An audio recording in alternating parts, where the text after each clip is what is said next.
எல்லாருக்கும் வணக்கம். ஸோ ரொம்ப நாள் ஆச்சு நான் வீடியோ போட்டு கிட்டத்தட்ட ஒரு 6 மந்த் மேலே கூட ஆயிருக்கும். ஸோ காரணம் என்னன்னு பார்த்தீங்கன்னா, நான் ஏற்கனவே போஸ்ட்டில் போட்ட மாதிரி தான் ப்ரெக்னென்சியில் கொஞ்சம் காம்ப்ளிகேஷன் இருந்ததுனால என்னால் சரியாக வர முடியல. ஓகேங்களா? ஸோ அதான் காரணம். ஸோ இப்போ பார்த்தீங்கன்னா plus with baby girl. So continue பண்ணலாம் அப்படின்னு சொல்லிட்டு தான் வந்திருக்கேன். ஸோ இப்போ பார்த்தீங்கன்னா நானும் குரூப் 4க்கு ட்ரை பண்ணேன். பட் குரூப் 4 கதை நம்மளுக்கு நல்லாவே தெரியும். ஸோ நாம் இப்போ என்ன பார்க்க போகிறோம், இனிமேலுக்கு நம்ம என்ன பண்ணலாம் அப்படின்னு பார்த்தீங்கன்னா,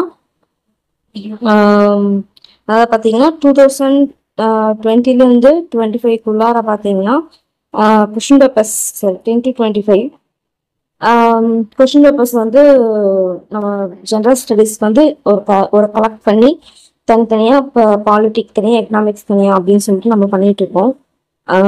ஸோ இதில் பார்த்தீங்கன்னா நிறைய எக்ஸாம்ஸ் நம்மளுக்கு தெரியாமல் நிறைய எக்ஸாம்ஸ் இருக்கு. ஃபார் எக்ஸாம்பிள் பார்த்தீங்கன்னா இந்த வெட்டினரி அசிஸ்டன்ட் சர்ஜன், நம்ம டீப்பாக நம்மளுக்கு தெரியாது இந்த மாதிரி எக்ஸாம்ஸ்லாம் இருக்கா அப்படின்ட்டு. ஆர்கியாலஜிக்கல் ஆஃபீஸர், அப்புறம் ஃபிஷரிஸ் டிபார்ட்மெண்ட், அப்புறம் பார்த்தீங்கன்னா அதாவது டெக்னிக்கல் லெவலில் பார்த்தீங்கன்னா நிறைய கொஷின்ஸ் இருக்கு. ஸோ நல்லா உங்களுக்கு படிக்கிறவங்களுக்கு நல்லாவே தெரியும். ஸோ ப்ரீவியஸ் கொஷின் எந்த அளவுக்கு ஒரு முக்கியமான ஒரு இடம் வகிக்குது அப்படின்னு சொல்லிட்டு. ஸோ கிட்டத்தட்ட பார்த்தீங்கன்னா 64 கொஷின்ஸ் பக்கம் இருக்கு. ஸோ 64 கொஷின்ஸ்னா நியர்லி 900 சம்திங் கொஷின்ஸ் வருது. ஓகேங்களா? ஸோ பாலிட்டி முக்கியமான ஒரு சப்ஜெக்ட் அப்படின்றதுனால ஸோ நம்ம என்ன பார்க்க போறோம் இனிமேல் அப்படின்னு பார்த்தீங்கன்னா, நான் அதை எடுத்து வச்சிருக்கேன். ஓகேங்களா? ஸோ எல்லா எக்ஸாம்ஸ்க்கும் எடுத்து வச்சிருக்கேன். ஸோ அதை நம்ம என்ன பண்ண போறோம் அப்படின்னு பார்த்தீங்கன்னா, டெய்லி 30 மினிட்ஸ் ஒரு ஃபிக்ஸட் டைம் மாதிரி எடுத்துட்டு அந்த 30 மினிட்ஸ்க்குள்ளார எவ்வளோ கொஷின்ஸ் நம்ம பார்க்க முடியும் அப்படின்னு சொல்லிட்டு நம்ம அதுக்குள்ளார பார்க்க போறோம். ஏன்னா அதுக்கு மேலே போனோம்னா நம்மளுக்கு ரொம்ப கடுப்பாகிற மாதிரி ஆயிடும். ஓகேங்களா? ஒரு இன்ட்ரெஸ்ட் போயிடும். ஸோ ஒரு half an hour எத்தனை கொஷின்ஸ் பார்க்க முடியுமோ அத்தனை கொஷின்ஸ் நம்ம பார்க்க போறோம். ஐ திங்க் உங்களுக்கு ஓரளவுக்கு யூஸ்ஃபுல்லாக இருக்கும்னு நான் நம்புறேன். ஏன்னா நிறைய கொஷின்ஸ் அதாவது பார்த்தீங்கன்னா குரூப் 4, குரூப் 2, குரூப் 1 இந்த மாதிரி தான் மேக்ஸிமம் நம்ம சர்ச் பண்ணி எடுத்து ரெஃபர் பண்ணுவோம். ஸோ இந்த மாதிரி எக்ஸாம்ஸில் இந்த மாதிரி கொஷின்ஸ் கேட்குறாங்க அப்படின்றது கொஞ்சம் உங்களுக்கு புதுசாக இருக்கலாம். அதே மாதிரி கொஷின்ஸ் கேட்குற விதம் இப்படி இருக்கே அப்படின்னு சொல்லி கேட்கலாம். இதில் நிறைய ரிப்பீட்டட் கொஷின்ஸ் அதாவது டெக்னிக்கல் கொஷின்ஸ் குரூப் 4 கொஷின்ஸ்ல கேட்கறதுக்கு நிறைய வாய்ப்பு இருக்கு, கேட்டிருக்காங்க. ஓகேங்களா? ஸோ அதனால பார்த்தீங்கன்னா உங்களுக்கு ஒரு லக் பேஸ் அப்படின்னு பார்த்தோம்னா ஒரு 2 or 3 கொஷின்ஸ் வர்றதுக்கு நிறைய வாய்ப்பு இருக்கு. அது ரொம்ப டிஃபிகல்ட்டான கொஷின்ஸ் வந்துச்சுன்னா இன்னும் உங்களுக்கு லக்கி தான். இது மட்டும் இல்லாமல் பார்த்தீங்கன்னா இந்த ஸ்டேட்மெண்ட் கொஷின்ஸ்லாம் நிறைய இருக்கும் இல்லைங்களா? ஸோ அந்த மாதிரி ஸ்டேட்மெண்ட் கொஷின்ஸ் பார்த்தீங்கன்னா அது பிரிச்சு கேட்கறதுக்கு கூட வாய்ப்பு இருக்கு.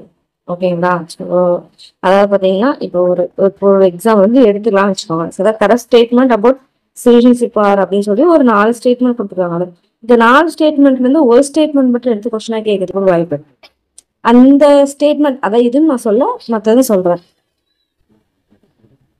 ஸோ அதே போல் பார்த்தீங்கன்னா நம்ம கேள்விப்படாத நிறைய கொஷின்ஸ் அதற்கு ஸ்டேட்மெண்ட்ஸ் பிரிச்சு கேட்க வாய்ப்பு இருக்கு. இல்லை குரூப் 1, குரூப் 2ல கேட்ட கொஸ்டின் கூட பிரிச்சு வேற மாதிரி கேட்கறது கூட வாய்ப்பு இருக்கு. ஸோ அதனால ப்ரீவியஸ் கொஸ்டின் எந்த அளவுக்கு முக்கியன்றது நமக்கு தெரியுது இப்போ. ஸோ ஐ திங்க் நான் சொல்ல வேண்டிய இன்ஃபர்மேஷன்லாம் சொல்லிட்டேன்னு நினைக்கிறேன். ஸோ நம்ம என்ன பண்ணலாம்னா கொஸ்டின் ஸ்டார்ட் பண்ணலாம். ஸோ அதுக்கு முன்னாடி ஒரு 30 மினிட்ஸ் டைமர் நம்ம ஓட விட்டுருவோம். ஓகேங்களா?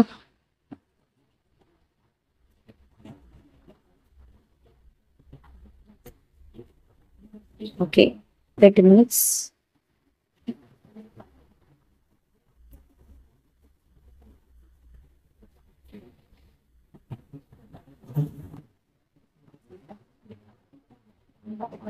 ஓகே, ஸோ இது பார்த்தீங்கன்னா ஃபர்ஸ்ட் கொஸ்டின் பேப்பர் பார்த்தீங்கன்னா 2020ல கேட்ட கொஸ்டின். இதில் மொத்தம் 8 கொஸ்டின் இருக்கு.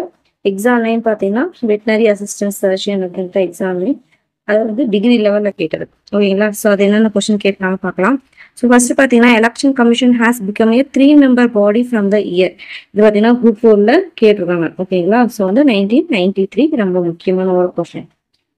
அடுத்து பார்த்தீங்கன்னா national judicial appointment commission act was past 31st December 2014. ஓகேங்களா? ஸோ இது புக்லேயே இல்லை.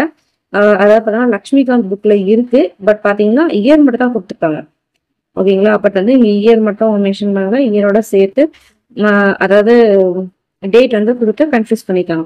ஸோ நான் எதுக்கு ப்ரீவியஸ் கொஸ்டின் இம்பார்ட்டன்ஸ் சொன்னேன் அப்படின்றது இப்போ உங்களுக்கு புரிஞ்சிருக்கும்னு நினைக்கிறேன். ஓகேங்களா? ஓகே. ஸோ ஆன்சர் பாருங்க 31st December 2014. என்னது? National judicial appointment commission act. ஓகேங்களா? ஆக்ட்ன்றது எப்போ பாஸ் பண்ணாங்க அப்படின்னு கேட்டுருக்காங்க. அடுத்து ஓகே, இது நம்மளுக்கு ஈஸியான தான். So the governor of state is appointed by, நமக்கு நல்லாவே தெரியும், பிரசிடென்ட் அப்படின்னு சொல்லிட்டு. அடுத்த கொஸ்டின் பாருங்க. Cabinet secretariat was created in India எப்போ அப்படின்னு பார்த்தீங்கன்னா 1950. ஓகேங்களா?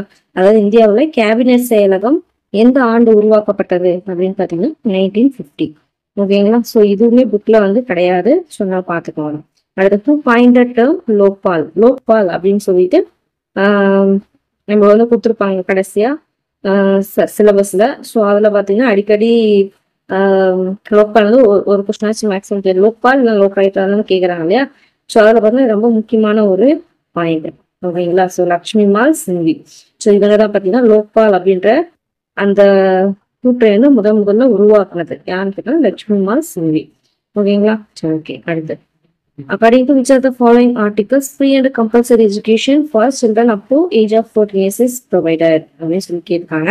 அதாவது அந்த 14 வயசு வரைக்கும் இருக்கிற குழந்தைங்களுக்கு ஃப்ரீ அண்ட் கம்பல்சரி எஜுகேஷன் வந்து கொடுக்கணும்னு சொல்லிட்டு கொடுத்துருப்பாங்க. ஆர்டிகல் 45ல நம்ம படிச்சிருப்போம். அந்த ஆர்டிகல் 45லேருந்து 21A சேஞ்ச் பண்ணிட்டாங்க அப்படின்னு நம்ம பார்த்துருப்போம். ஓகேங்களா? ஸோ அது வந்து இங்கே இருக்கிறது ஆர்டிகல் 45 கரெக்ட். ஓகேங்களா? ஸோ பட் வந்து பார்த்தீங்கன்னா நம்ம சொன்ன மாதிரி 21A தான் ஏக்கு வந்து சேஞ்ச் பண்ணிட்டாங்க 45லேருந்து. ஸோ அப்படின்னு பார்க்கும்போது பார்த்தீங்கன்னா இதோட ஃபைனல் ஆன்சர் கீழே என்ன கொடுத்துருந்தாங்கன்னு பார்த்தீங்கன்னா ஆல். ஓகேங்களா? ஸோ இதுதான் டென்டேட்டிவ் ஆன்சர் கீன்னு சொல்லுவாங்களே, அதில் வந்து ஆர்டிகல் 45 அப்படின்னு சொன்னாங்க. இப்போ ஃபைனல் ஆன்சர் கீழே பார்த்தீங்கன்னா ஆல் கொடுத்துட்டாங்க. ஓகேவா? கிரேஸ் மார்க் கொடுத்துட்டாங்க. ஓகேங்களா? ஓகே. ஸோ அந்த மாதிரி தான் கொடுத்துருப்பாங்க. ஸோ அதாவது அவங்க டென்டேட்டிவ் இல்லாமல் ஃபைனலாக அவங்க என்ன கொடுத்தாங்க அப்படின்னு சொல்லிட்டு கொடுத்துருப்பேன். ஓகேங்களா? ஸோ அதனால உங்களுக்கு வந்து ஒரு கன்ஃபியூஷன் இல்லாமல் இருக்கும். எடுத்து பார்க்கலாம். Which part of Indian constitution contains fundamental rights? நமக்கு நல்லாவே தெரியும். ஃபண்டமெண்டல் ரைட்ஸ்னாவே அது பார்ட் 3 ஃபண்டமெண்டல் ரைட்ஸ். இது என்னது? Part 2 citizenship, part 4 duties. ஓகேங்களா? சார் டியூட்டிஸ்ல டிபிஎஸ்பி. ஓகேங்களா? சரி, ஓகே. அடுத்து ஓகே, இது புக் பேக் கொஸ்டின்ல கேட்டிருப்பாங்க. இந்திய அரசு நம்ம போய் ஏற்றுக்கொள்வதற்கு எத்தனை ஆண்டுகள் எடுத்துக்கொள்ளப்பட்டன? அதாவது எத்தனை இயர்ஸ்ன்னு பார்த்தீங்கன்னா 2 years 11 months 17 days to draft and enact the Indian Constitution. ஓகேங்களா? சொல்லலாம் அடிக்கடி கேட்குற கொஸ்டின். ஓகே, அடுத்து பார்க்கலாம். ஸோ அடுத்து பார்த்தீங்கன்னா இது பார்த்தீங்கன்னா ஆர்கியாலஜிக்கல் ஆஃபீஸர் அப்படின்ற ஒரு exam, degree level exam. So அதில் எப்படி கொஸ்டின் கேட்பாங்கன்னு பார்க்கலாம். மொத்தம் ஒரு 8 கொஸ்டின் கேட்பாங்க. ஓகேங்க, என்னன்னு பார்க்கலாம். ஸோ இந்தியன் கான்ஸ்டியூஷன் அடாப்டட், இது நம்மளுக்கு அடிக்கடி கேட்குற கொஸ்டின் தான். 26 November 1949. ஓகேங்களா? ஸோ இந்திய அரசியலமைப்பு ஏற்றுக்கொள்ளப்பட்டது. ஓகேங்களா? அடாப்டட். ஓகேங்களா? ஸோ அடாப்டட் எப்போ அப்படின்னு பார்த்தீங்கன்னா 26 November 1949. Okay. According to A.K. Gopalan versus State of Madras case, which of the following act was challenged as invalid? அப்படின்னு கேட்கணும். அதாவது A.K. கோபாலன் மற்றும் மദ്രാஸ் மாநிலத்திற்கிடையான வழக்கில் கீழ்வனவற்றில் எந்த சட்டம் தவறானது அப்படின்னு சொன்னாங்க பார்த்தீங்கன்னா ப்ரிவென்டிவ் டிடென்ஷன் ஆக்ட் 1950, அதாவது தடுப்பு காவல் சட்டம் 1950. ஸோ இந்த முக்கியமான கேசஸ் வந்து நம்ம பார்த்து வச்சுக்கணும். ஓகேங்களா? ஸோ 12th புக்கில் கொடுத்துருப்பாங்க.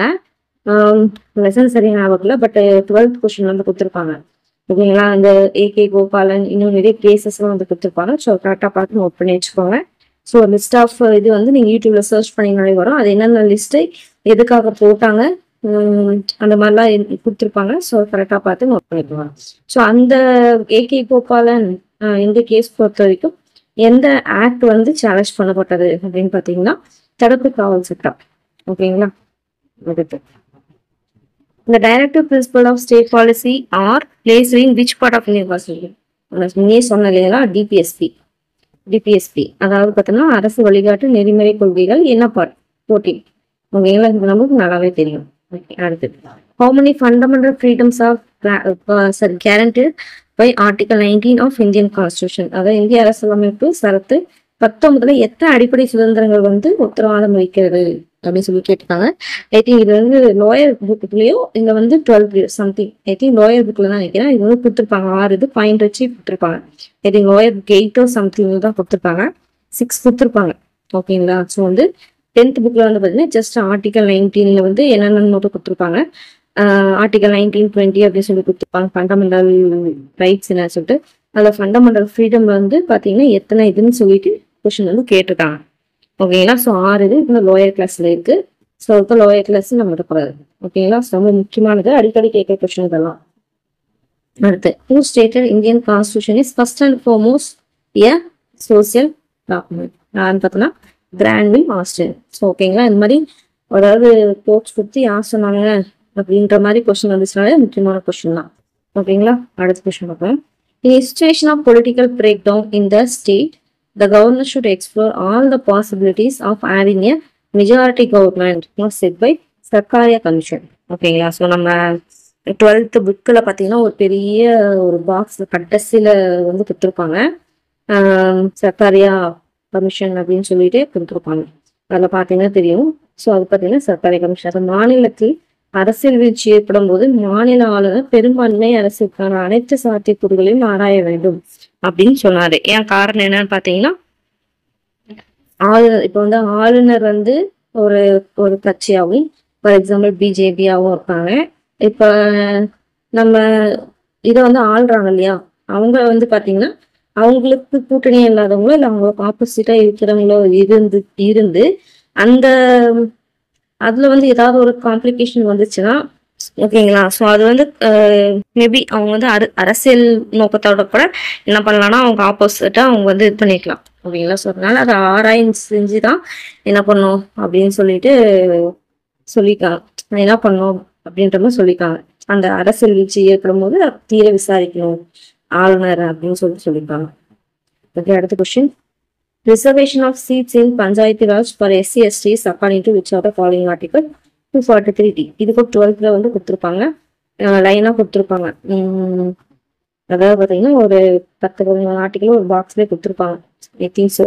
ஸோ வந்து பார்த்தீங்கன்னா அந்த கொடுத்துருப்பாங்க அந்த பஞ்சாயத்து ராஜ் அதில் ஆர்டிக்கல் முக்கியமான ஆர்டிகல்ஸ் பற்றி கொடுத்துருப்பாங்க. அந்த பாக்ஸ் படிச்சுவாங்க, அதை தான் கேட்டிருக்காங்க. So article 243D. Okay, who is the head of state in India அப்படின்னு பார்த்தீங்கன்னா none of the above. ஓகேங்களா? Head of state in India வந்து பார்த்தீங்கன்னா பிரசிடென்ட்டாக வருவாங்க. ஸோ வந்து இங்கே prime minister, chief minister, home minister இருக்கும். ஸோ இதுவுமே கிடையாது. ஓகேங்களா? ஸோ அதாவது இந்தியாவின் அரசின் தலைவர் இந்தியாவை பார்க்கும்போது பார்த்தோம்னா பிரசிடென்ட் தான். ஓகே, அடுத்து பார்க்கலாம். இது பார்த்தீங்கன்னா assistant director of industries and commerce, அதாவது டெக்னிக்கல் அண்ட் அசிஸ்டன்ட் செக்ரட்டரிக்காக கொடுத்தது. ஒரு 9 கொஸ்டின்ஸ் கொடுத்துருக்காங்க. 2021 கேட்டுக்காங்க பார்க்கணும். இது வந்து டிகிரி லெவல். ஓகே, சிட்டிசன்ஸ் பற்றி கொடுத்துருக்காங்க. ஸோ குடியுரிமை பற்றி நம்மளுக்கு நல்லாவே தெரியுது. ஸோ என்ன சொல்லியிருக்காங்கன்னா சிட்டிசன் ஆர்டிக்கல் வந்து 5 வந்து 11 பார்ட் வந்து 4 கொடுத்துருக்காங்க. ஸோ இது பார்க்கும்போது தப்புன்னு தெரியுது. ஏன்னா 5 to பார்ட் வந்து பார்த்தீங்கன்னா 2 வரும். ஸோ அப்படிங்கும்போது இது தப்பு. அடுத்து, in India both citizen by birth as well as national citizen are eligible for the office of the president அப்படின்னு சொல்லி கொடுத்துருக்காங்க. இது வந்து கரெக்ட். ஓகேங்களா? அதாவது பிறப்பு மற்றும் குடிமையளிக்கும் செயல் மூலம் ஒருவர் இந்திய குடியரசு தலைவர் பதவிக்கு தகுதியானவர். இது கரெக்ட் தான். இப்போ கன்ஃபியூஸ் ஆகலாம். நேஷனல் சிட்டிசன் வந்து அதாவது குடிமையளிக்கும் செயல் மூலம் ஒருத்தர் வந்து ஒரு சிட்டிசன் ஆனாங்கன்னா அவங்க வந்து பிரசிடென்ட்டுக்கு போட்டியிடுறதுக்கு அவங்களுக்கு தகுதி இருக்கா இல்லையா அப்படின்னு பார்த்தீங்கன்னா இருக்கு. ஏன்னா அவங்க வந்து சிட்டிசனா மாறிட்டாங்க. ஸோ அவங்களுக்கு தகுதி இருக்கு, ஒன்றும் பிரச்சனை இல்லை அப்படின்னாங்க. ஸோ இது வந்து கரெக்ட். அடுத்த, renunciation, termination, deprivation of 3 ways of losing residency. அதாவது குடிமைத்துவத்தில் முடிவுக்கு கொண்டு வருதல் மற்றும் இலக்க செய்வதன் மூலம் ஒருத்தர் வந்து என்ன பண்ணலாம், குடிமையை இழக்கலாம். ஸோ இது 10th கொடுத்துருப்பாங்க. 3 ways, அதாவது 3 waysல வந்து குடிமையை இழக்கலாம். 5 வழியில வந்து பார்த்தீங்கன்னா குடிமையை வாங்கலாம் அப்படின்னு சொல்லி பார்த்தீங்கன்னா. ஸோ 3 வந்து correct. Citizen and aliens enjoy all civil and political rights அப்படின்னு சொல்லி கொடுத்துருக்காங்க. ஸோ வந்து பார்த்தீங்கன்னா சிட்டிசன்ஸ் மட்டும்தான் enjoy all civil and political rights. ஏலியன்ஸ்க்கு இருக்கு, ரைட்ஸ் இருக்கு, பட் வந்து எல்லா ரைட்ஸும் என்ஜாய் பண்ண முடியாது. அதாவது ஏலியன்னா அயலவர். லோயர் இதில் சொல்லியிருப்பாங்க ஏலியன்ஸ்னா யாரு, மைக்ரேட் பண்ணி வந்திருப்பாங்க இல்லையா அவங்கன்னா யார், அந்த மாதிரி வந்து கொடுத்துருப்பாங்க. ஸோ அதை படிச்சிங்க, லோயர் கிளாஸ் படிச்சிங்கன்னு தெரிஞ்சிருக்கும். ஸோ அதில் பார்த்தீங்கன்னா சிட்டிசன்ஸ்க்கு மட்டும்தான் அந்த எல்லா சிவில் அண்ட் பொலிட்டிக்கல் ரைட்ஸ், எல்லா வகையான குடிமை மட்டும் அரசு உரிமையை வந்து பெறது யாரு அப்படின்னு பார்த்தீங்கன்னா சிட்டிசன்ஸ் தான், ஏலியன்ஸு கிடையாது. ஓகேங்களா? ஓகேங்களா. ஸோ அண்டு ஏலியன்ஸ் இருக்கிறதுனால அண்டு மற்றும் அயலாக அப்படின்னு இருக்கிறதுனால இந்த ஸ்டேட்மெண்ட் தப்பு. ஆன்சர் பார்த்தீங்கன்னா 283. The word secular added to the preamble of Indian Constitution is according to which of the following amendments? நமக்கு நல்லாவே தெரியும். 42nd amendment. அதாவது மதசார்பின்மை அப்படின்ற கொள்கை வந்து எது மூலியமா ஆட் பண்ணிருக்காங்க அப்படின்னு பார்த்தீங்கன்னா 42வது சட்டத்திட்டம். இதெல்லாம் நம்மளுக்கு நல்லா தெரிஞ்ச கொஸ்டின். அடுத்து இது வரும். The PM shall be appointed by President and other ministers shall be appointed by President on advice of PM is according to which of the following article? அதாவது பிரதம மந்திரி வந்து குடியரசுத் தலைவரால் நியமிக்கப்படுகிறார் மற்றும் இதர அமைச்சர்கள் பிரதம மந்திரியின் ஆலோசனைப்படி குடியரசுத் தலைவரால் நியமிக்கப்படுகிறார். இது கீழ்காணும் எந்த அடிப்படை விதியின் அடிப்படை அப்படின்னு பார்த்தீங்கன்னா ஆர்டிகல் 75(1). ஸோ இது வந்து பார்த்தீங்கன்னா புக்லே 10th புக்லேயே கொடுத்துருக்காங்க. Article 75(1). The government is preparing devolution index which will measure social empowerment of people at panchayat level. So இது வந்து கொடுத்துருக்காங்க. இந்திய அரசாங்கத்தால் தயாரிக்கப்படுகின்ற அதிகார பகிர்வு குறியீடு. ஓகேங்களா. டிவல்யூஷன் இண்டெக்ஸ் வந்து பார்த்தீங்கன்னா சமுதாய அதிகாரத்தை கணிப்பது. ஓகேங்களா. அது எந்த லெவல்ல அந்த டிவல்யூஷன் இண்டெக்ஸ் ப்ரிப்பேர் பண்றாங்க அப்படின்னு பார்த்தீங்கன்னா எடுத்த உடனே பஞ்சாயத்து அளவில் தான் ஃபர்ஸ்ட் வந்து ப்ரிப்பேர் பண்றாங்க. Okay. Which committee recommended establishment of central vigilance? அதாவது மத்திய ஊழல் தடுப்பு கண்காணிப்புனாவே நம்மளுக்கு என்னன்னு தெரியும், செந்தானம் கமிட்டி. ஓகேங்களா. ஸோ இவங்க பார்த்தீங்கன்னா சரண் சிங் பார்த்தீங்கன்னா உங்களுக்கு தெரியும் டியூட்டிஸ், ஃபண்டமெண்டல் டியூட்டிஸ், அடிப்படை கடமைகள். கேள்விக்கர் பார்த்தீங்கன்னா ஃபர்ஸ்ட் பேக்வர்ட் கிளாஸ் அந்த கமிட்டி போட்டுவாங்க கேள்விக்கர். அடுத்து அதே மாதிரி right education according to right to education act RT act இல்லையா, அதுபடி children of which age group ஓகேங்களா will be provided for free and compulsory education அப்படின்னு பார்த்தீங்கன்னா 6 to 14 years. ஓகேங்களா. 6 to 14 years ரொம்ப முக்கியம். நம்ம இதெல்லாம் அசால்ட்டா நினைப்போம். பார்த்தீங்கன்னா கொஸ்டின் கேட்பாங்க. 6 to 14 years RT ஆக்ட் வந்து எந்த குழந்தைங்க வந்து குரூப் வந்து ஃப்ரீ அண்ட் கம்பல்சரி எஜுகேஷன் கொடுக்கணும் பார்த்தீங்கன்னா 6 to 14 years. அடுத்து the president administers the union territories and he or she exercises this power through which are the following ministry? அதாவது யூனியன் பிரதேசம் இருக்கு இல்லையா, அதுல குடியரசுத் தலைவர் எந்த அமைச்சகத்தின் மூலம் வந்து நிர்வகிக்கிறார். ஏன்னா டைரக்டா போய் யூனியன் டெரிட்டரிஸ் வந்து அவங்க வந்து பண்ண முடியாது, எல்லாத்தையும் பண்ண முடியாது. ஸோ அது வந்து யார் மூலியமா பண்றாங்கன்றாங்க. ஸோ நம்மளுக்கு வந்து பாத்தீங்கன்னா ஸ்டேட்ஸ் பாத்தீங்கன்னா சிஎம் கவர்னர் இவங்க மூலியமா பண்றாங்க. ஸோ கவர்னர் மூலியமா பண்றாங்க அப்படின்னா இப்போ யூனியன் டெரிட்டரிஸ் தனியாக இருக்கு இல்லையா, ஸோ அது யார் மூலியமா பண்றாங்க அப்படின்னு பார்த்தீங்கன்னா உள்துறை அமைச்சகம், ஹோம் மினிஸ்ட்ரி இருப்பாங்க இல்லையா அவங்க. ஓகேங்களா. ஹோம் மினிஸ்ட்ரி மூலியமா தான் பண்ணுவாங்க. The article of Indian Constitution speaks about abolition of death. தெரியும் ஆர்டிகல் 8. ஓகேங்களா. இங்கே கொடுத்துருக்காங்க பட்டங்களை ஒழித்தல் அப்படின்னாலே ஆர்டிகல் 18. நேஷனல் எமர்ஜென்சி ஸோ வந்து தேசிய நெருக்கடினாலே நமக்கு தெரியும் 352. ஓகேங்களா. So national emergency. 356 பார்த்தீங்கன்னா ஸ்டேட் எமர்ஜென்சி, இது நமக்கு தெரியும் இல்லையா. அடுத்து பார்த்தீங்கன்னா 360 பார்த்தீங்கன்னா நிதி நெருக்கடி, அதாவது ஃபினான்ஷியல் எமர்ஜென்சி. ஓகேங்களா. ஓகே. ஸோ அடுத்து கொஸ்டின் நம்பர் பார்த்தீங்கன்னா குரூப் 1 சர்வீஸ். ஓகே, அதை பார்க்கலாம்.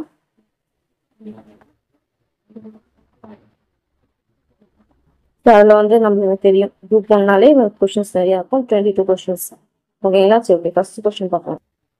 To transfer the substantial provisions under Indian Penal Code, dowry givers should be excluded from punishment. Appointment of dowry prohibition officer. The marriage expenses should be limited to 20% of the annual income of girls' parents plus guardian. Which are the following statement is true concerning the dowry prohibition act 1969? So இதே ஒரு question தான். அதாவது dowry prohibition act வரதட்சணை தடை சட்டம் வந்து எந்த இயர்னு கேட்டாங்கன்னா 1961. So dowry prohibition act 1961. So இது வந்து இந்த 4 ஸ்டேட்மெண்ட்ல எது கரெக்ட்னு கேட்குறாங்க, எல்லாமே வந்து கரெக்ட் தான். All of the above. But வந்து ஃபைனல் ஆன்சர் கீழே பார்த்தீங்கன்னா 1 and 3 மட்டும் தான் வந்து கொடுத்துருக்காங்க. அதாவது இந்திய தண்டனை சட்டத்தின் கீழ் கணிசமான விதிகளை மாற்றுவது, வரதட்சணை தடை, அதிகாரிகளை நியமித்தல், இது 2 மட்டும் தான் கரெக்ட்னு சொல்லிட்டு ஃபைனல் ஆன்சர் கொடுத்துருக்காங்க. ஸோ ஃபைனல் ஆன்சர் கீழே நம்ம பார்க்குறோம். Which article of Constitution of India mentions the abolition of untouchability? So abolition of untouchability பார்த்தோம்னா ஆர்டிகல் 70. ஓகேங்களா. அதாவது தீண்டாமை ஒழிப்பு பார்த்தீங்கன்னா ஆர்டிகல் 70. ஆர்டிகல் 18 தெரியும். ஆஹ் பட்டங்களை ஒழித்தல். ஓகே, ஸோ நெக்ஸ்ட் கொஸ்டின் பார்த்தீங்கன்னா the term of office of attorney general. So attorney general நம்மளுக்கு யாரும் தெரியலையா, தலைமை வழக்கறிஞர். அவரோட பதவிக்காலம் பார்த்தீங்கன்னா அரசியலமைப்பில் நிர்ணயிக்கப்படவில்லை அப்படின்றாங்க. அதாவது பார்த்தோம்னா கான்ஸ்டியூஷன்ல அவங்களுக்கு வந்து ஃபிக்ஸ் பண்ணல, இவ்வளோ டேர்ம் 5 வருஷம் 3 வருஷம் அப்படின்னு சொல்லிட்டு ஃபிக்ஸ் பண்ணல அப்படின்றாங்க. அடுத்து பார்த்தீங்கன்னா ரெமுனரேஷன், அவங்களோட ரெமுனரேஷன், அட்டார்னி ஜெனரலோட ரெமுனரேஷனும் அதே மாதிரி கான்ஸ்டியூஷனால ஃபிக்ஸ் பண்ணப்படல அப்படின்றாங்க. ரெமுனரேஷன் அப்படின்னா என்னன்னா அவங்களோட ஊதியம், வழக்கறிஞரோட ஊதியம் அரசியலமைப்புல நிர்ணயிக்கப்படவில்லை அப்படின்றாங்க. ஓகேங்களா, ஸோ உங்களுக்கு நல்லாவே தெரியும் அட்டார்னி ஜெனரல் வந்து கான்ஸ்டியூஷன் படி ஆர்டிகல் வந்து அவங்களுக்கான ஆர்டிகல் வந்து இருக்குன்னு தெரியும். ஸோ நம்ம டக்குன்னு நம்ம என்ன யோசிப்போம், ஓகே அவங்க வந்து கான்ஸ்டியூஷன்ல இது பண்ணிருக்காங்க, அதாவது சொல்லிக்காங்க அப்படின்றதுனால மேபி அவங்களோட டேர்மும் ரெமுனரேஷன் இருக்கலாம் அப்படின்னு சொல்லிட்டு நம்மளுக்கு தோணும். பட் உண்மை என்னன்னா அது ரெண்டுமே வந்து ஃபிக்ஸ் பண்ணப்படலை, இவ்வளவுதான் அப்படின்னு சொல்லி ஃபிக்ஸ் பண்ணப்படலை. ஓகேங்களா, ஸோ அதனால ரெண்டுமே வந்து கரெக்ட் தான், போத் 1 and 2 ரெண்டுமே கரெக்ட் தான், ஃபிக்ஸ் பண்ணப்படலை. அடுத்து which schedule of Indian Constitution specifies the power, authority and responsibility of panchayat. ஒன்றும் கிடையாது, பஞ்சாயத்தோட என்ன ஸ்கெடியூல்னு கேட்குறாங்க. முடிஞ்சு போச்சு, அவ்வளோ இவ்வளோதான் கொஸ்டினே. அதாவது இங்க என்ன கொடுத்துருக்காங்க, பஞ்சாயத்து இருக்கு இல்லையா, பஞ்சாயத்து முறையினோட ஆற்றல், அதிகாரம் மற்றும் பொறுப்பு, இதை வந்து குறிப்பிட்டிருக்க அட்டவணை என்ன, ஸ்கெடியூல் என்னன்னு கேட்டுருக்காங்க. நமக்கு நல்லாவே தெரியும் பஞ்சாயத்துனால என்னது 11th ஸ்கெடியூல், 11வது அட்டவணை. அடுத்த question regarding the word fraternity in the preamble of Indian Constitution, choose the correct statement. அதாவது நம்மளுக்கு நல்லாவே தெரியும் ஃப்ராட்டர்னிட்டினா சகோதரத்துவம் அப்படின்னு சொல்லிட்டு. ஸோ அது வந்து நம்ம பிரியம்பல் முன்னுரையில வந்து கொடுத்துருக்காங்க இல்லையா, ஸோ அதை பொறுத்து கரெக்டான ஸ்டேட்மெண்ட் வந்து கேட்டிருக்காங்க. ஓகே, இது என்னன்னு பார்க்கலாம். It leaves no room for regionalism, அதே மாதிரி it leaves room for communalism, it leaves no room for casteism அப்படின்னு சொன்னா இதுல எது கரெக்ட்னா ஏ அண்ட் சி மட்டும்தான். ஏன்னா இங்க பாருங்க, ஃப்ராட்டர்னிட்டினா என்னது, சகோதரத்துவம். சகோதரத்துவம்னா என்னது, பிராந்தியவாதத்துக்கு இடமளிக்காது. ஓகேயா, அதே மாதிரி வகுப்புவாதத்துக்கு இடமளிக்கும்னு கொடுத்துருக்காங்க. சகோதரத்துவம்னா என்னது, நம்ம கேஸ்ட் பார்த்து பழகுவோமா, இல்ல. ஸோ அப்போ வகுப்புவாதத்துக்கு எப்படி இடமளிக்கும். ஸோ இங்க suppose it leaves no room அப்படின்னு கொடுத்துருந்தாங்கன்னா என்னது, ஏ எல்லாமே வந்து கரெக்ட் அப்படின்னு சொல்லிக்கலாம். ஓகேயா, ஸோ அங்க ரூம் அந்த நோன்றது தான் நம்ம மிஸ் பண்ணுவோம், இந்த நோ. ஓகேயா, ஸோ இங்கிலீஷ் பொறுத்திருக்கேன். இதுல பாத்தீங்கன்னா இடமளிக்காது, இடமளிக்கும், இடமளிக்காது. ஓகேங்களா, இது கரெக்டா பாத்துருக்கு. நம்ம அவசரத்துல படிக்கும் போது எல்லாமே இடமளிக்காது அப்படின்ற மாதிரி நம்மளுக்கு தோணும். ஸோ அதுலதான் நம்ம மிஸ்டேக் பண்ணுவோம். ஓகேயா, ஸோ அப்படின் போது பாத்தீங்கன்னா அதாவது பிராந்தியவாதத்தை, அதாவது ரீஜனலிசத்துக்கு வந்து இடமளிக்காது, வகுப்புவாதத்துக்கு இடமளிக்கும் தப்பு. ஆக்சுவலி வகுப்புவாதத்துக்கும் இடமளிக்காம இருந்தாதான் அது சகோதரத்துவம். அது என்ன சாதியவாதத்துக்கு, ஓகேங்களா, சாதியவாதம்னா என்னது, கேஸ்டிசம், கேஸ்ட் பத்தி பழகுறதுக்கும் சகோதரத்துவத்துல இடம் இல்லைன்றாங்க. ஸோ அப்படின்னு பார்க்கும்போது ஏ அண்ட் சி தான் என்னது கரெக்ட். ஸோ ஈஸியா தான் இருக்கும். ஸோ நம்ம ட்விஸ்டே வந்து என்னன்னு பாத்தீங்கன்னா இந்த நோ. ஓகேங்களா, ஸோ இதுல வந்து டக்கு நம்ம படிக்கும்போது கன்ஃபியூஸ் ஆகும். ஸோ பார்த்துக்கோங்க. ஓகே, ஈஸியா தான் இருக்கும் அந்த கொஸ்டின். அடுத்த கொஸ்டின் பார்க்கலாம். Consider the following statement. A high court as jurisdiction to, அதாவது ஹை கோர்ட்டோட ஜூரிஸ்டிக்ஷன் கேட்கறாங்க. அதோட உயர் நீதிமன்றத்தோட அதிகாரம், என்னென்ன அதிகாரம் இருக்கு நம்ம படிச்சிருக்கோம் இல்லையா, அதை பத்தி கேட்பாங்க. சரி, நம்ம பார்க்கலாம். ஹைகோர்ட் ஹேஸ் ஜூரிஸ்டிக்ஷன்ஸ் டு, என்னென்ன அதிகாரம் இருக்குன்னு பார்க்கலாம். பனிஷ் ஃபார் இட்ஸ் கண்டக்ட் அப்படின்னா என்ன அர்த்தம், நீதிமன்ற அவமதிப்புகளுக்கு தண்டனை வழங்குதல். அதாவது நீதிமன்றத்தை அவமதிப்பாங்க அப்படின்னு சொன்ன படத்தெல்லாம் பார்த்துக்கோ இல்லையா, அவமதிச்சதுக்காக உங்களுக்கு தண்டனை கொடுக்குறோம் அப்படின்லாம் சொல்லியிருப்பாங்க. ஓகேங்களா, அந்த இதுக்கு வந்து தண்டனை கொடுக்கறதுக்கு அவங்களுக்கு அதிகாரம் இருக்கா. அடுத்து tender advice on legal question referred by president of India. ஓகேங்களா, அதாவது இந்திய குடியரசுத் தலைவரிடம் இருந்து ஆலோசனைகள் கேட்கப்பட்டால் அதை வழங்கலாம். ஓகேவா, இது நம்ம நல்லாவே தெரியும். குடியரசுத் தலைவர் வந்து சுப்ரீம் கோர்ட் கிட்ட தான் வந்து ஆலோசனை கேட்பாரு. ஸோ அப்படின்னும் போது ஹை கோர்ட் வராதுன்னு நமக்கு நல்லாவே தெரிஞ்சிருச்சு. ஓகேவா, சரி, okay. Tender advice on legal question referred by governor of the state. ஓகேவா, ஸோ இங்க மாநில ஆளுநரிடமிருந்து ஆலோசனை கேட்கப்பட்டால் அதை வழங்கலாம். அடுத்து பார்த்தோம்னா அடிப்படை உரிமைகளை பாதுகாப்பதற்கு சில பேராணைகளை பிறப்பிக்கலாம். சில வந்து சர்டன் ரைட்ஸ், அதாவது ஃபண்டமெண்டல் ரைட்ஸ் சம்பந்தமா ப்ரொடெக்ட் பண்றது சம்பந்தமா ரிட்ஸ் வந்து வழங்கலாம் அப்படின்றாங்க. ஸோ இது எது கரெக்ட்னா ஃபர்ஸ்ட் அண்ட் செகண்ட் மட்டும் தான் கரெக்ட். நம்ம அந்த 10th படிச்சிருப்போம் இல்லைங்களா. ஸோ அதை பற்றி பார்க்கும்போது பார்த்தீங்கன்னா நம்ம அதாவது சுப்ரீம் கோர்ட் அண்ட் ஹை கோர்ட்டுக்கு பார்த்தோம்னா அந்த ரிட்ஸ் இருக்கும் இல்லையா, அந்த ஹேபியஸ் கார்பஸ் இந்த மாதிரி ரிட்ஸ் இருக்குல்ல, அது மெயின்டெனன்ஸ் இதெல்லாம் இது வழங்குறதுக்கு, அதாவது ஃபண்டமெண்டல் ரைட்ஸ் ஓகே ப்ரொடெக்ட் பண்றதுக்கு ரிட்ஸ் வழங்குறதுக்கு ஹைகோர்ட்டுக்கும் உரிமை இருக்கு. ஓகேங்களா? ஸோ சுப்ரீம் கோர்ட் இருக்கும், அதெல்லாம் ஹைகோர்ட்டுக்கும் உரிமை இருக்கு. இன்னொரு விஷயம் சொல்ல போனோம்னா சுப்ரீம் கோர்ட்டுக்கு, அதாவது சுப்ரீம் கோர்ட்டுக்கு ஃபண்டமெண்டல் ரைட்ஸை பாதுகாக்கிறதுக்கு மட்டும்தான் ரிட்ஸ் வழங்குறதுக்கு கொடுக்கறதுக்கு பார்த்தோம்னா ரைட்ஸ் இருக்கு. பட் ஹைகோர்ட்டுக்கு பார்த்தோம்னா ஃபண்டமெண்டல் ரைட்ஸ் மட்டும் இல்லாம மற்ற இதுக்கும் இஷ்யூக்கும் ஓகேவா, மற்ற இஷ்யூக்கும் வந்து பார்த்தோம்னா கொடுக்கறதுக்கு அந்த ரிட்ஸ் வந்து கொடுக்கறதுக்கு அவங்களுக்கு வந்து உரிமை இருக்கு. இந்த விஷயத்துல பார்த்தோம்னா சுப்ரீம் கோர்ட்டை கம்பேர் பண்ணும்போது ஹைகோர்ட்டுக்கு கொஞ்சம் பவர் அதிகமாவே இருக்கு. ஓகேங்களா? சரி, ஓகே. ஸோ இது அந்த நான் சொன்ன ஸ்டேட்மெண்ட் கேட்கறதுக்கு வாய்ப்பு இருக்கு, கேட்டிருக்காங்க. ஓகேங்களா? ஸோ இதுல பார்த்தோம்னா 1 and 4 வந்து கரெக்ட். இது நீதிமன்ற அவமதிப்புகளுக்கு தண்டனை வழங்குதல், அதே மாதிரி அடிப்படை உரிமை பாதுகாப்பதற்கு சில பேரானவர்களை பேசுகிறோம். ஓகேங்களா? அந்த ஆலோசனை வழங்குதல் எல்லாமே சுப்ரீம் கோர்ட்டுக்கு போயிடும். ஓகேங்களா? சரி, ஓகே. அடுத்த கொஸ்டின் பார்க்கலாம். Which of the following statements are not ட்ரூன்னு கேட்டிருக்காங்க. ஓகேங்களா? சரி, என்ன பத்தி கேட்டிருக்காங்கன்னா ராஜமன்னா குழு இருக்காங்களே, ராஜமன்னா கமிட்டியை பத்தி கொடுத்துருக்காங்க. இதுல எது ட்ரூவா நாட் ட்ரூவா அதை முதல்ல பார்க்கணும். ஓகேவா? தவறானது கேட்டிருக்காங்க. ஓகே, என்னன்னு பார்ப்போம். 1969 ஓகேயா, 1969ல the government of Tamil Nadu appointed a 2-member committee called Rajmanna Committee to examine center state regulation அப்படின்னு கொடுத்துருக்காங்க. They recommended that all India service should be abolished அப்படின்னு இருக்காங்க. அதே மாதிரி recommended finance commission should be made a permanent body. இப்போ ஒவ்வொரு பாயிண்ட்டும் முக்கியம். அதாவது 1969ல தமிழ்நாடு ஓகேங்களா, தமிழ்நாடு மத்திய மாநில உறவை இது பண்றதுக்காக தமிழ்நாடு வந்து அப்பாயின்ட் பண்ணிருக்காங்க 2-member கமிட்டி அப்படின்னு சொல்லியிருக்காங்க. அதே மாதிரி அது வந்து பார்த்தோன்னா அகில இந்திய சேவைகள், அதாவது ஆல் இந்தியா சர்வீசஸ் இருக்கு இல்லையா, அந்த IAS IPS அது வந்து அபாலிஷ் பண்ணணும் அப்படின்னு ஒரு ரெக்கமெண்டேஷன் வச்சு அப்படின்ட்டாங்க. அதே மாதிரி ஃபினான்ஸ் கமிஷன் நிதி ஆணையம் வந்து பெர்மனன்ட் பாடியா ஓகேவா, பெர்மனண்டா ஒரு நிரந்தர அமைப்பா மாற்றணும் அப்படின்னு சொல்லிட்டு ஒரு பரிந்துரை கொடுத்துச்சுன்றாங்க. ஸோ இதுல தவறானது அப்படி என்ன அப்படின்னு கேட்டாங்கன்னா ஏன்றது தப்புன்றாங்க.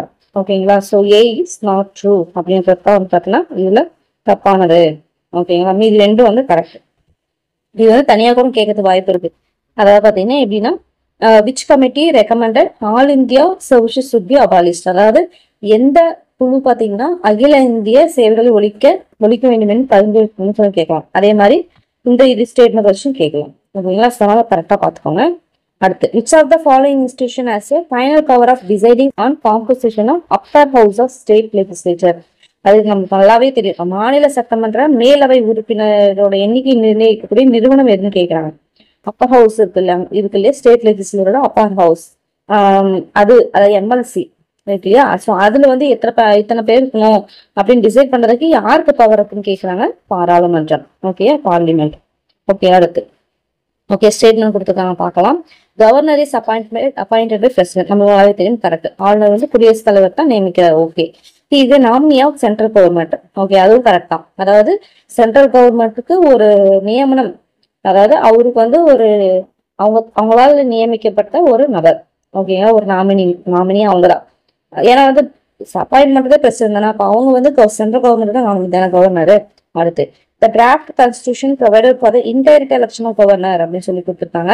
ஸோ இது வந்து இன்டைரக்ட் எலெக்ஷன் வந்து கான்ஸ்டியூஷன் வந்து கொடுக்கல நினைக்கிறேன். ஸோ ஐ திங்க் இந்த கான்ஸ்டியூஷன் கொடுத்துருக்காங்க அப்படின்றத தப்புன்னு நினைக்கிறேன். ஓகே, பட் இன்டைரக்ட் எலெக்ஷன் தான் கவர்னர். ஓகே, அடுத்து constitution assembly operate for indirect appointment. Okay, இதுல என்ன விஷயம் அப்படின்னா எலெக்ஷன் அப்பாயின்மெண்ட். ஓகேவா? இது ரெண்டுத்துல வந்து கன்ஃபியூஸ் பண்ண வாய்ப்பு இருக்கு. ஸோ எலெக்ஷனா அப்பாயின்மெண்டா அப்படின்னு பார்க்கும்போது பார்த்தீங்கன்னா அப்பாயின்மெண்ட், இன்டைரக்ட் அப்பாயின்மெண்ட் அப்படின்றது தான் கரெக்ட். ஸோ அதனாலதான் வந்து தேர்ட் வந்து தப்பு. மற்றபடி பார்த்தோம்னா 1, 2, 4 வந்து கரெக்ட். ஓகேயா? மறைமுக தேர்தல் முறையை வழங்கியது, இல்லைன்னா தேர்தலுக்கு மறைமுக நியமன முறையை வழங்கியது எடுத்துக்கொண்டது. ஸோ நியமனமா தேர்தல் அப்படின்றத கன்ஃபியூஸ் பண்ணா பார்த்துக்கணும். Indirect appointment. ஓகேங்களா? சரி, ஓகே. அடுத்து Indian president has a veto power over, அதாவது எதன் மீது ரத்து செய்கிற அதிகாரத்தை கொண்டிருக்கிறார் யாரு, குடியரசுத் தலைவர் அப்படின்னு பார்த்தோம்னா ஆர்டினரி பில்லும் ஸ்டேட் லெஜிஸ்லேஷன் பில், இது ரெண்டுக்கு மட்டும் தான் அவருக்கு வீட்டோ பவர் இருக்கு. ஓகே, கரெக்டா பார்த்துக்கணும். ரொம்ப முக்கியமான கொஸ்டின். சாதாரண மசோதா மீதும் மாநில சட்ட மசோதா மீதும். ஓகேங்களா? சரி, ஓகே. அடுத்து money bills can be introduce in parliament without president's approval. அது மாதிரி finance commission is appoint by president. இது நம்மளுக்கு நல்லாவே தெரியும்.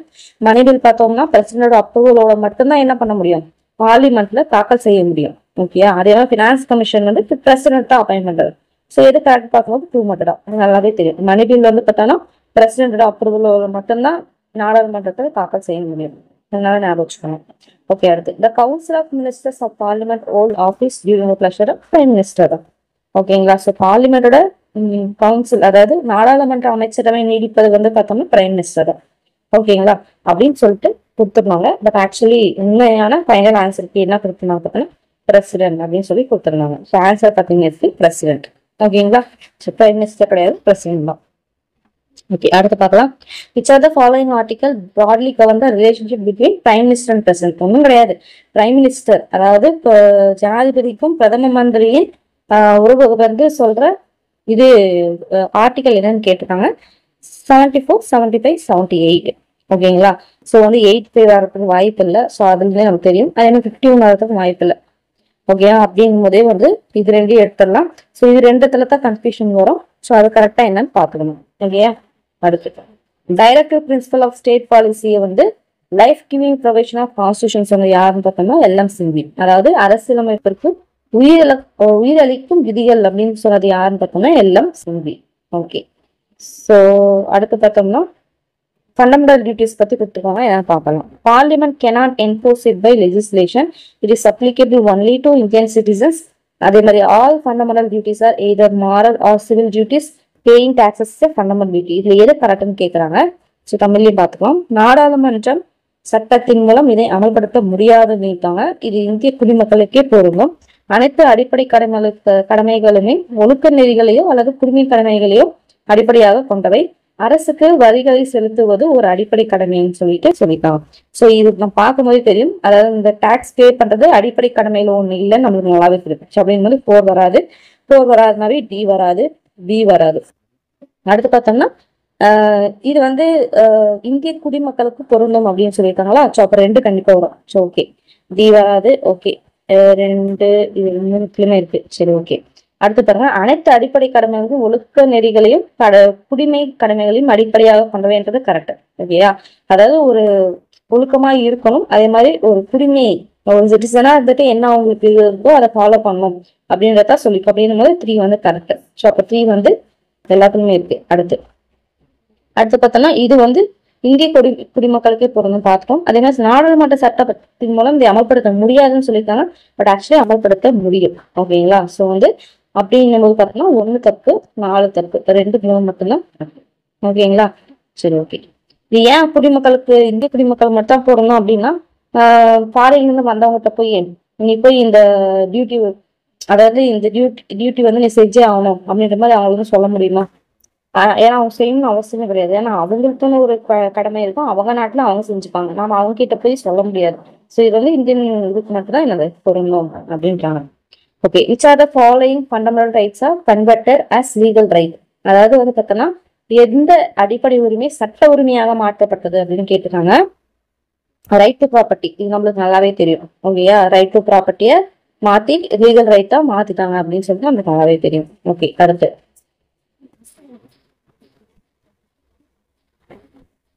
அடுத்து பார்த்தோம்னா identify the fundamental duty that was added in 2002 by 86 amendment act. ஓகேயா. ஸோ இதுதான் நம்ம முன்னாடி பார்த்தோம். வேற மாதிரி கொஸ்டின் கேட்டிருந்தாங்க. என்னன்னு பார்த்தோம்னா to provide opportunities for education to children between 6 to 14 years. இதே வந்து ஒரு கொஸ்டின் கேட்டிருந்தாங்க. நம்ம பார்த்தோம் இல்லையா. அதாவது 6 to 14 வரைக்கும் அதாவது ஆர்டி கொடுக்கறது வந்து பார்த்தோம்னா எந்த ஏஜ் குரூப் அப்படின்னு கேட்டிருந்தாங்க. 6 to 14 அப்படின்றத ஒன்று பார்த்தோம். அதே மாதிரி பார்த்தோம்னா 45 டிபிஎஸ்பில 45ல இருந்தத ஃபண்டமெண்டல் ரைட்ஸா கொண்டு போனாங்க.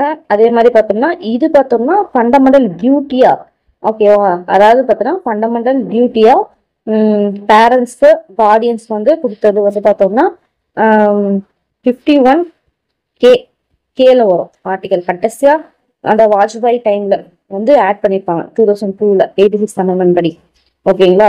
ஸோ வந்து ஃபண்டமெண்டல் ரைட்ஸ்ல வந்து எப்படி இருக்கும்னா அதாவது கவர்மெண்ட் வந்து கொடுக்கணும் அப்படின்ற மாதிரி அவங்களுக்கு வந்து ஒரு டியூட்டி மாதிரி கொடுத்துருப்பாங்க, ஒரு ரைட்ஸ் மாதிரி கொடுத்துருப்பாங்க. இது பார்த்தோம்னா பேரண்ட்ஸ்க்கும் கார்டியன்ஸ்க்கும் வந்து ஒரு சொல்ற மாதிரி போய் படிக்க வைங்க அப்படின்னு சொல்ற மாதிரி கொடுத்துருப்பாங்க. ஓகேங்களா. ஸோ வந்து அதை தான் கேட்குறாங்க ஃபண்டமெண்டல் டியூட்டி. ஓகேங்களா. இதெல்லாம் வந்து உங்களுக்கு தெரியும். சயின்டிஃபிக் டெம்பர்னா ஐ வரும். டிஃபெண்ட் அவர் கண்ட்ரி டின்னு நினைக்கிறேன், டின்னு நினைக்கிறேன், டிபி. ஓகேங்களா? ஸோ இது வந்து ஏ நினைக்கிறேன். ஓகேங்களா? ஸோ வந்து பார்த்துக்கோங்க. அது consider the following statement. The constitution of India establishes a parliamentary form of government. Prime minister தான் ஹெட் ஆஃப் த கவர்மெண்ட் சொல்லியிருக்காங்க. பிரசிடென்ட் வந்து ஹெட் ஆஃப் த கவர்மெண்ட் இதுல சொல்லியிருக்காங்க. ரியல் எக்ஸிகியூட்டிவ் பவர் வந்து பிரசிடென்ட் தான் இருக்குன்றாங்க. என்ன சொல்ல வராங்க? இந்திய அரசியலமைப்பு சட்டம் பாராளுமன்ற அரசாங்க முறையை நிறுவியுள்ளது அப்படின்ட்டாங்க. நம்மளுக்கு நல்லாவே தெரியும். நம்ம இந்திய அரசியலமைப்பு சட்டம் பாராளுமன்றம் பார்லிமெண்ட் பேஸ் பண்ணித்தானே, பார்லிமெண்ட் அரசாங்கத்தை தானே ஃபார்ம் பண்ணி இது பின்பற்றிட்டு வருது. ஸோ அப்படிங்கிறது first correct. So prime minister is the head of the government அப்படின்னு சொல்லியிருக்காங்க. ஸோ பிரைம் மினிஸ்டர் தான் ஹெட் ஆஃப் த கவர்மெண்ட். ஓகேயா? அரசாங்கத்தோட தலைவர் யாரு அப்படின்னு பாத்தீங்கன்னா பிரைம் மினிஸ்டர் தான். என்னன்னா பிரசிடென்ட் அவரோட பெரிய ஒரு லெவல்ல இருந்தாலுமே அந்த கவர்மெண்ட்டை ஃபுல் அண்ட் ஃபுல் தன் கையில வச்சுட்டு அந்த ஆட்சி நடத்துறது பாத்தீங்கன்னா பிரைம் மினிஸ்டர் தான். ஓகேங்களா? அதனால தான் நம்ம மோடி தலைவர் வந்து பிரைம் மினிஸ்டராகவே இருக்காரு. ஏன்னா ஃபுல் பவர் அவருக்கு தான் இருக்கு. கவுன்சில் ஆஃப் மினிஸ்டர்ஸ் ஆட்சி பண்றதுக்கு அவங்களை கண்ட்ரோல் பண்ற பவர் பார்த்தோம்னா பிரைம் மினிஸ்டர், அவங்களை தாண்டி தான் பிரசிடென்ட். ஸோ வந்து ஹெட் ஆஃப் த கவர்மெண்ட் அப்படின்னாலே பிரைம் மினிஸ்டர் தான். Okay. But real executive power வந்து பார்த்தோம்னா பிரசிடென்ட் கிட்ட தான் இருக்கு அப்படின்றதும் உண்மை. ஏன்னா நீங்க இது வந்து கன்ஃபியூஸ் பண்ணிக்கூடாது. ஸோ பிரைம் மினிஸ்டர் தான் ஹெட் ஆஃப் த கவர்மெண்ட்ன்றதுனால ரியல் எக்ஸிகியூட்டிவ் பவர் வந்து, அதாவது உண்மையான செயலாட்சி அதிகாரம் பிரைம் மினிஸ்டர் தான் இருக்கு அப்படின்ற மாதிரி. சரி, மார்க் சொல்லிட்டலாம். ரைட். ரியல் எக்ஸிகியூட்டிவ் பவர் வந்து இவர்கிட்ட தான் இருக்கு. யார்கிட்ட இருக்கு? பிரைம் மினிஸ்டர் கிட்ட தான் இருக்கு. சரி, மாத்தி சொல்லிட்டேன். பிரைம் மினிஸ்டர் கிட்ட தான் வந்து இருக்கு. பிரசிடென்ட் வந்து ஜஸ்ட் வந்து ஒரு எப்படி சொல்றது, அவங்க வந்து எல்லாம் முடிச்சு கொடுப்பாங்க. இவர் கையெழுத்து பார்த்து படிச்சுட்டு கையெழுத்து போட்டு கொடுப்பாரு. இதுல வந்து அதுக்கு ஆப்போஸ் பண்ணுவார். அவள் தான். மற்றபடி பார்த்தோன்னா எல்லாமே எக்ஸிகியூட்டிவ் பவர் வந்து பார்த்தோம்னா பிரைம் மினிஸ்டர் கிட்ட தான் இருக்கு. ஓகேங்களா? ஸோ அப்படின்னு போது பார்த்தோம்னா 1 and 2 மட்டும் தான் கரெக்ட். ஸோ இது ஏன் தப்பு அப்படின்னு பார்த்தோம்னா, பிரசிடென்ட் வந்து ஹெட் ஆஃப் த கவர்மெண்ட் கிடையாது, பிரைம் மினிஸ்டர். இது ஏன் தப்புன்னு பார்த்தோம்னா, ரியல் எக்ஸிகியூட்டிவ் பவர் வந்து பிரசிடென்ட் கிட்ட தான் இருக்கு, பிரைம் மினிஸ்டர் கிட்ட. சரி, பிரைம் மினிஸ்டர் தான் இருக்கு, பிரசிடென்ட் இல்ல. சாரி, கொஞ்சம் கன்ஃபியூஸ் ஆயிடுச்சு. பார்த்துக்கோங்க. Okay. By what name or names in our country mention in the Indian constitution. So இது வேற மாதிரி கூட குரூப் 2லயோ குரூப் 4லயோ கேட்டிருந்தாங்க. அதாவது பாரத். ஓகேங்களா? இந்தியா தட் இஸ் பாரத் அந்த மாதிரி சொல்லிட்டு தான் ஒரு ஃபர்ஸ்ட் ஆர்டிகல் 1 பாத்தீங்கன்னா இந்தியா தட் இஸ் பாரத் அப்படின்னு சொல்லிட்டு வரும். ஓகேங்களா? ஸோ அதுதான் வந்து சொல்லியிருக்காங்க. அதை வந்து எப்படி மென்ஷன் பண்ணிருக்காங்க இந்தியன் கான்ஸ்டியூஷன்ல அப்படின்னு பாத்தீங்கன்னா இந்தியா பாரத் அப்படின்னு சொல்லிட்டு சொல்லியிருக்காங்க. ஓகே, இந்தியா மட்டும் பாரத். ஓகே, அடுத்து பார்க்கலாம்.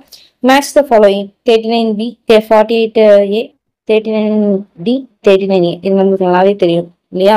சரி, ஓகே. ஃபர்ஸ்ட் பார்த்தோம்னா ஆர்டிகல் 39B பார்த்தீங்கன்னா abolish hereditary property. Okay, so இது தெரிஞ்சாலும் மற்றது பார்க்கலாம். இப்போ 48A நம்மளுக்கு நல்லாவே தெரியும் இல்லையா? ஈகாலஜி என்வரான்மெண்ட் ஃப்ரம் பொல்யூஷன்ல இருந்து பாதுகாப்பாரு 48A. ஓகே, இது நமக்கு தெரியும். 39D டினாலையும் பார்த்தோம்னா equal pay for equal work. ஓகேங்களா? அந்த வரைக்கும் இருக்கும் 39ல. அது 39A அப்படின்னு பார்த்தோம்னா ஃப்ரீ லீகல் எய்ட் பவர். ஓகேங்களா? ஏல இருந்து வரைக்கும் இருக்கும் 39ல. ஸோ கரெக்டாக பார்த்துக்கோங்க. ஸோ அதுதான் இங்கே கொடுத்துருவாங்க தமிழ்லேயே. ஓகேங்களா? சட்ட உறுப்பு 39B 48A 39D 39A. ஓகேங்களா? ஓகே, இதெல்லாம் ஈஸி தான். ஓகே, இது பாருங்க. பிரியம்பல வந்து அந்த கோட் சொல்லிப்பாங்க இல்லையா? அதெல்லாம் யார் என்னென்ன சொல்லியிருக்காங்க அப்படின்னு பார்த்துக்கலாம். இதான் நம்ம ஃபர்ஸ்ட் அதோட பிரியம்பலோட இதுல பார்த்துருப்போம். ஓகேங்களா? படிச்சிருப்பீங்கன்னு நினைக்கிறேன். ரொம்ப முக்கியம். இல்லைன்னா நோட் பண்ணிக்கோங்க. பொலிட்டிக்கல் ஹாரோஸ்கோப், அதாவது பாத்தீங்கன்னா அரசியல் ஜாதகம் அப்படின்னு சொன்னது யாரு அப்படின்னு பாத்தீங்கன்னா முன்ஷி, KM முன்ஷி. அதே மாதிரி கீநோட் டு த கான்ஸ்டியூஷன், அதாவது அரசியலமைப்பின் சாவி அப்படின்னு சொன்னது யாருன்னு பார்த்தோம்னா NS பேக்கர். ஓகேயா? சோல் ஆஃப் த கான்ஸ்டியூஷன், இது நம்ம சொல்லணும்னு அவசியமே கிடையாது. அதாவது அரசியலமைப்பின் ஆன்மா. ஓகே, சோல் ஆஃப் த கான்ஸ்டியூஷன் அப்படின்னு சொல்லி யாருன்னு பார்த்தோம்னா Thakurdas Bhargav. Paradise of lawyers, அதாவது வழக்கறிஞர்களின் சொர்க்கம் அப்படின்னு சொன்னது யாருன்னு பார்த்தோம்னா சர் ஐவர் ஜென்னிங்ஸ். ஓகேயா? கரெக்டா நோட் பண்ணிக்கோங்க. இது ரொம்ப முக்கியமான ஒரு பாயிண்ட்.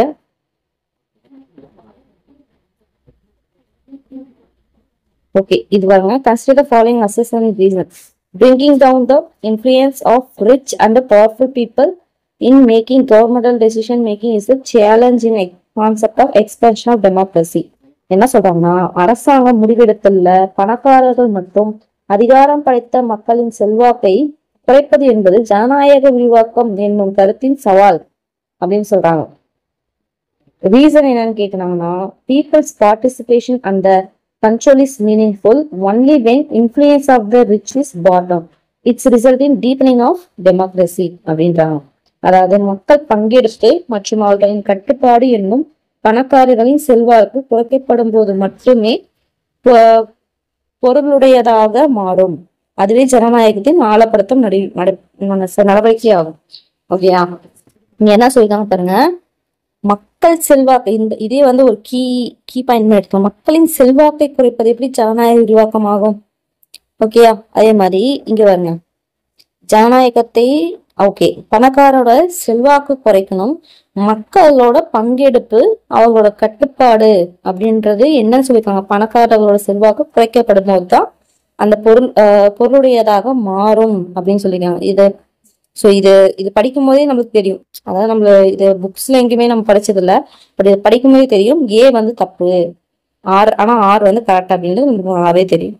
ஓகேயா, சும்மா படிக்கும் போது நம்மளுக்கு நார்மலா தெரியும் போது எனக்கு தெரிஞ்சிடும். ஓகேங்களா, சரி ஓகே. இன்னைக்கு வந்து இது வரைக்கும் போறோம். பட் ஆக்சுவலி என்ன கொஸ்டின் கொடுத்துருக்காங்க, ரெண்டுமே சரின்னு கொடுத்துருக்காங்க ஃபைனல் கீ படி. அதாவது பார்த்தோன்னா பிரிங்கிங் டவுன் ஓகே நாம சரியா படிக்கல இல்லையா. ஸோ பிரிங்கிங் டவுன் தான் சொல்லியிருக்காங்க. ஓகேயா, பிரிங்கிங் டவுன்னா என்னது, பவர்ஃபுல் அண்ட் ரிச் பீப்புள் அவங்களோட டெசிஷன் மேக்கிங், கவர்மெண்ட்ல அவங்க டெசிஷன் எடுப்பாங்க இல்லையா, போய் தலை நுழைப்பாங்க இல்லையா, அதை வந்து கம்மி பண்றது, கீழே கொண்டு வர்றது பார்த்தோம்னா டெமோக்ரஸி ஜனநாயகத்தை விரிவுபடுத்துறதுக்கு ஒரு சேலஞ்சா இருக்கு அப்படின்றாங்க. உண்மைதான், நம்ம நிறைய படத்துல பார்த்துருக்கோம். இந்த பணக்காரங்க, இந்த தாதாங்க, இந்த மாதிரிலாம் வந்து என்ன பண்ணுவாங்க, போய் கவர்மெண்டோட முடிவெடுக்கிறதுல இன்ஃப்ளூயன்ஸ் பண்ணி கீழே இருக்க மக்கள் ஜனநாயகத்துக்கு வந்து ஒரு அச்சுறுத்தலா இருக்காங்க. ஸோ அவங்கள வந்து கீழே கொண்டு வர்றதுனால ஜனநாயகம் எக்ஸ்பென்ஸ் ஆகுன்றாங்க. ஸோ அப்படின்னும் போது பார்த்தோன்னா ஆக்சுவலி கரெக்ட் தான் இல்லையா, பட் ராங்னு சொல்லியிருக்காங்க. ஸோ சாரி, நாம தான் தப்பா பார்த்துருக்கோம் இல்லையா. சரி, நம்ம இது ஒரு பாயிண்ட் மட்டும் எடுத்துக்கிட்டோம். ஓகே, ஸோ கரெக்டா அதுதான் ஃபுல்லா படிக்கணுன்றது. ஓகே, சாரி, என்னோட மிஸ்டேக். அடுத்து பார்த்தீங்கன்னா அதே மாதிரி தான், அதே தான் இங்கே சொல்லியிருக்காங்க, வேற மாதிரி சொல்லியிருக்காங்க. ஸோ அப்படிங்கும் போது ரெண்டுமே வந்து கரெக்டா. ஓகேங்களா, ஸோ ஃபைனல் ஆன்சர் வந்து பி, ரெண்டுமே கரெக்டாக சொல்லியிருக்காங்க. ஓகேங்களா, ஓகே. இன்னைக்கு வந்து இதுல போதும். ஐ திங்க் ஓரளவு உங்களுக்கு யூஸ்ஃபுல்லா இருந்திருக்கும்னு நினைக்கிறேன். ஸோ கொஞ்சம் நான் மிஸ்டேக் பண்ணிட்டேன், ரொம்ப நாள் டச் விட்டு போச்சு. ஸோ அதனால கொஞ்சம் ஓகேமா ப்ரிப்பேர் பண்ணி நான் கண்டிப்பா உங்களுக்கு எக்ஸ்ட்ரா இன்ஃபர்மேஷன் இது எல்லாமே நான் சொல்றேன் நான். ஓகேங்களா, ஓகே. உங்களோட கருத்தை கீழே கண்டிப்பா பதிவு பண்ணுங்க, எனக்கு ரொம்பவே அது யூஸ்ஃபுல்லா இருக்கும். அதே மாதிரி ஹார்ஷ் கமெண்ட் எனக்கு தேவை கிடையாது. பிடிக்கலன்னா தாராளமா நீங்க வேற வீடியோ பார்க்கலாம். மற்றது வேற என்ன பண்ணலாம் அப்படின்ற மாதிரி கீழே கமெண்ட் பண்ணுங்க. அடுத்த வீடியோவில் மீட் பண்றேன்.